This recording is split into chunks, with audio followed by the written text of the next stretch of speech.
Welcome back, everybody. It is time for our morning talker at 6:24. The Red Sox-Yankees game. It sure had an odd twist last night.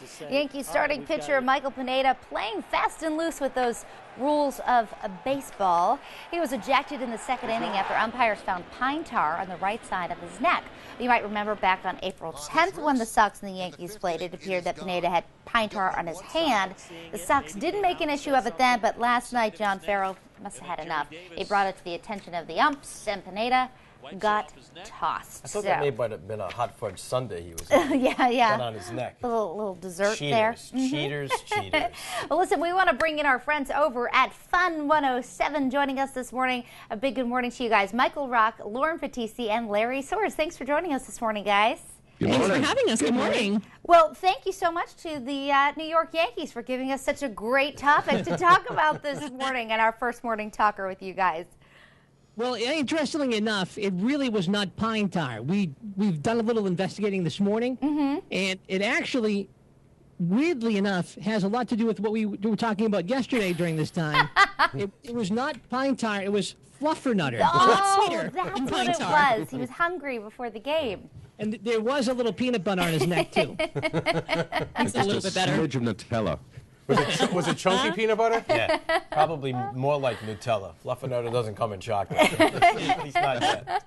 Can you believe this, This is just one of those things that it happens. Everybody knows this happens all the time. It was just the how out there he was with it last night after what happened a couple of weeks ago. Right.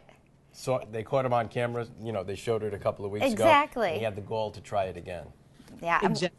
It's kind of like everybody cheats on their taxes, but you don't go and knock on the IRS's door and say, hey, I'm cheating on my taxes. Well, I think you just did, Michael. Yeah.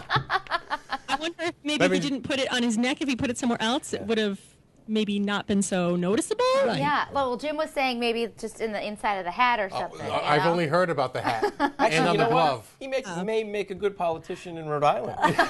There you go.